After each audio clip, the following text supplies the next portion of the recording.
Hi, folks. Welcome to Crisco's Corner. Unfiltered commentary. And not your truth, the real truth. Please like, share, and subscribe. And as always, thank you for your support.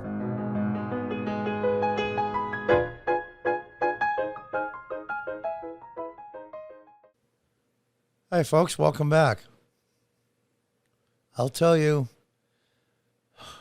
Well, let's read the headline first, and then I'll tell you what I think before we read the article.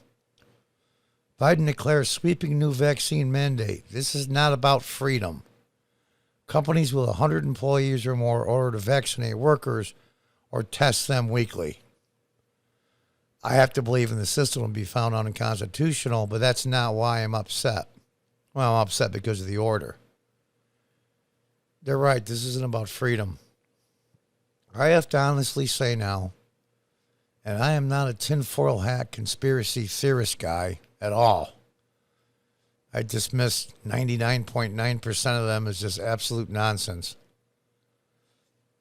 I never thought, I'll be 65 this November, I never ever thought that I would see the day that I would see a sitting president of the United States purposely and knowingly destroy his own country, knowing it will happen and doing it anyway.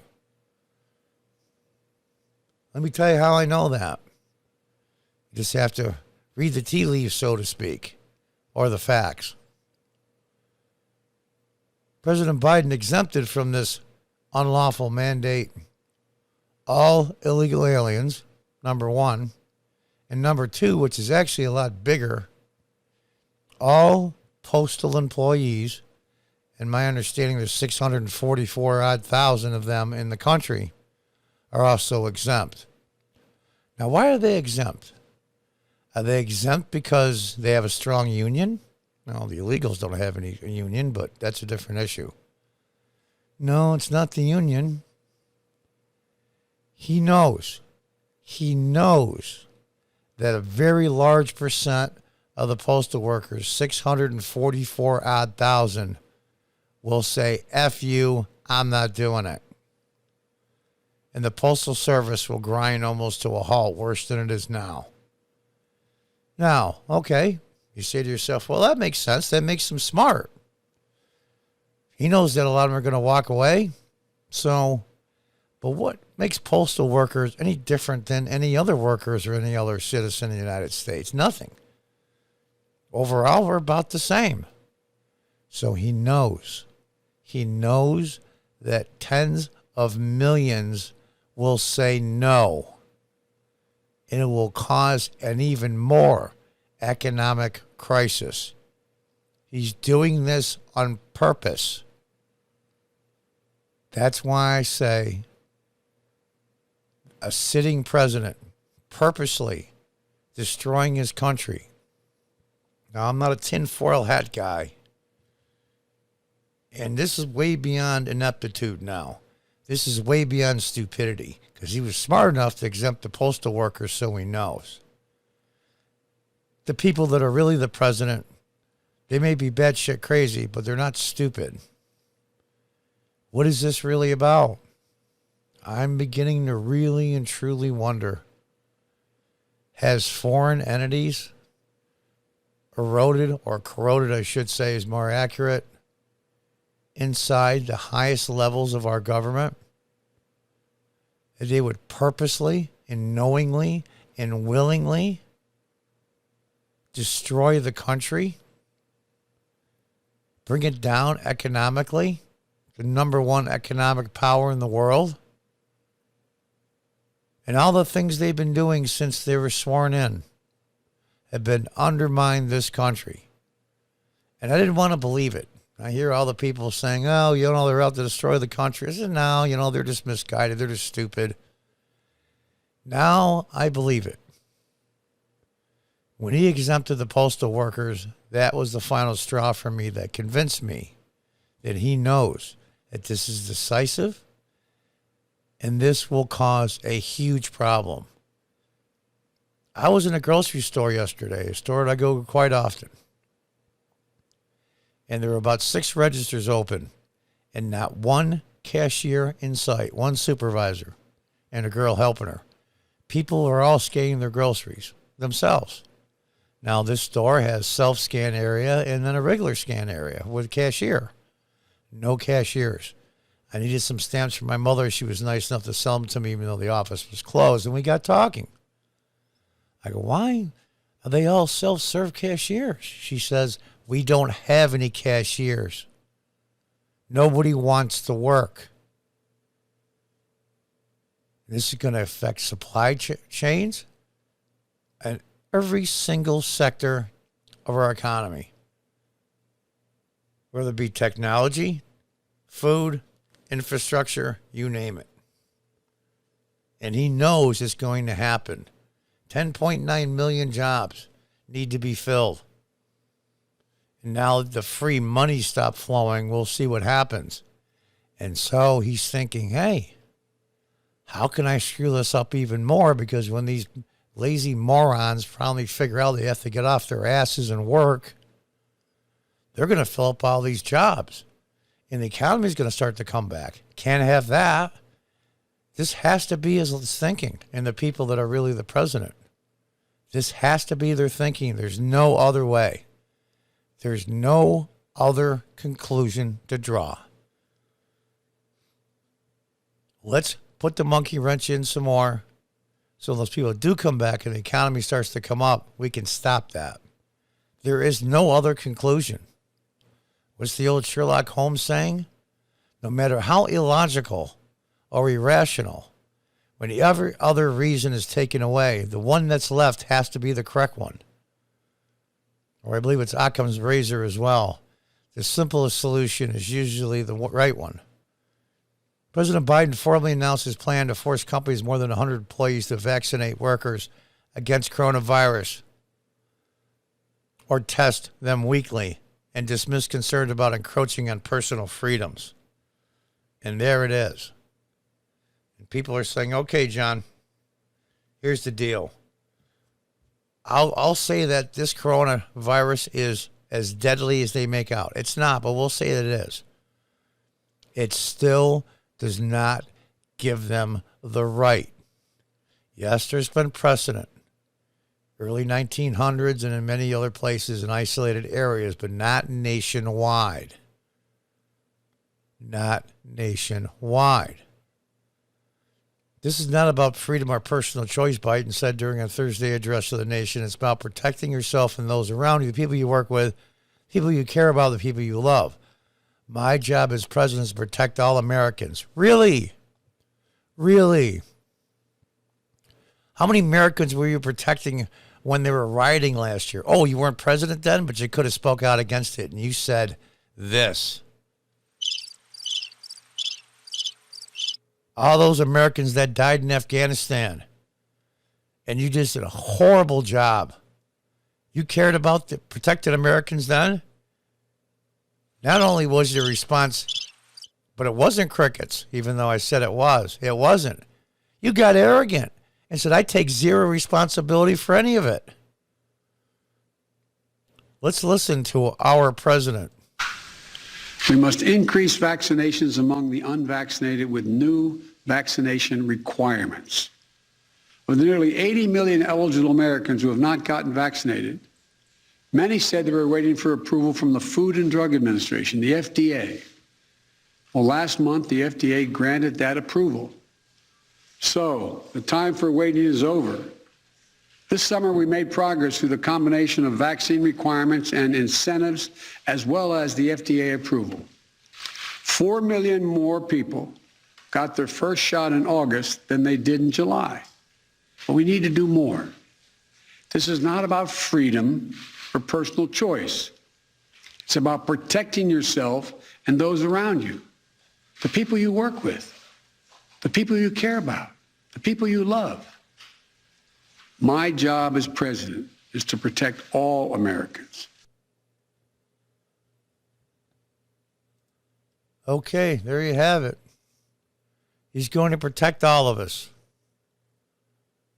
Now, we'll say he's right. And if Americans don't, the rest of us don't vaccinate, even though people that are vaccinated getting COVID by the thousands, we'll say he's absolutely right. That if you don't get vaccinated, you're putting other people at risk. It's still wrong for one simple reason. You don't have the authority. And you say, John, come on. He's trying to save people. What's the matter with you? Just because you dislike Biden, don't let it turn out to be like Trump derangement syndrome. Well, it's not. There's a bigger thing at stake here than lives, believe it or not. And that is the U.S. Constitution, which tens of thousands, hundreds of thousands of people have died for around the world to defend that piece of paper. That's everything. Because you have to understand something. There isn't a little asterisk in the Constitution that says this only applies when things are going okay. There's more to lose than people dying. And I know that sounds like an incredible statement, but it's true. Then what's next? What's next after this? And then what's next after that? And then these edicts can come at any day, at any time. They go after political enemies with these mandatory this and mandatory that and barring you from going here and barring you from going there. The future of the republic that was founded by the founding fathers is more important than individuals, including myself. 15 days to stop the spread, and then 20 days, and then 30, and then 60, and then mandatory lockdowns, and then schools closed. Zoom replaced schools. Teenagers, the suicide rate went up 300%. All kinds of mental anguish. Meanwhile, the numbers were still climbing. Here in upstate New York, where I live, Andrew Cuomo, the former governor, his policies killed 15,000 people in nursing homes, and still it went on and on and on. And then a moratorium on rent. But no moratoriums on mortgages, no moratoriums on property taxes. I know, I had to pay them for a long time and still do. There was no moratorium on those. None. They were trying to break the system from the beginning. And they used COVID last year during the election, have election laws changed. That's what they wanted. What does Rahm Emanuel said? Never let a good crisis go to waste. And now they're creating crises, even where none exists. Yes, people are dying. Yes, it's going to happen. It's the herd immunity concept. I believe it was CNN even said that the CDC, I believe, had a study that says that over 80% of Americans over the age of 16 years old have some kind of immunity. Why are we forcing people to have immunity to get vaccines? Why are people with vaccines getting sick? Higher and higher percentages as time goes by. There's something wrong here, folks. Their patience is wearing thin. Our patience is wearing thin. Many of us are frustrated with the nearly 80 million Americans who are still not vaccinated, even though the vaccine is safe, effective, and free. You might be confused about what is true and what is false. The president also pointed a finger at Republican officials across the country who have opposed mask and vaccine mandates. We had the tools to combat COVID, and a distinct minority of Americans, supported by the distinct minority of elected officials, are keeping us from turning the corner. These pandemic policies are making people sick, causing unvaccinated people to die. The president urged parents of children 12 and older to get vaccinated. They get vaccinated for a lot of things. That's it. Get them vaccinated. Those are vaccines that have been proven over decades and have over 1 billion people have gotten them over the years. There's a huge track record. It's not the same. Look about all the millions of women that are pregnant. They can't guarantee The CDC thinks it's safe, but it's not sure because there hasn't been enough trials and time. And if you're carrying, unlike the Democrats who just have an abortion is a matter of like having your tonsils out, these pregnant women choose to try to save and keep their babies healthy, including themselves. The rule would affect 100 million workers and would also levy substantial fines of up to $14,000 per infraction. In addition to the vaccine requirements, Biden is moving to double federal fines for airline passengers who refuse to wear a mask. You can read the rest. I really don't want to. There was a woman that got thrown off a plane because she was trying to feed yogurt to a 2-year-old and had to pull the mask down to do it. This is out of control. The Karens are now in charge. I believe at this moment in our history, at least with this president, Joe Biden has crossed the Rubicon. There is no going back for him. No going back. And if he would purposely destroy the economy of this country and turn people against each other by the tens of millions just for deflections on his own F-ups, or even worse, what I believe, he's destroying the economy of the country on purpose for nefarious reasons. God only knows. We can only guess at those reasons. He has crossed the Rubicon. There is no going back now. No going back. Even though the Supreme Court's been an incredible disappointment the last couple of years, I have to say this. Thank God that President Trump, when he was president, got to appoint 3 justices. That is our only hope. We're hanging on the edge of a cliff by our fingernails, and this guy wants to push us off. Let's hope and pray that doesn't happen. President Joseph Biden has crossed the Rubicon. There is now no going back for him. And God knows what's next. And until the next time, goodbye and good luck.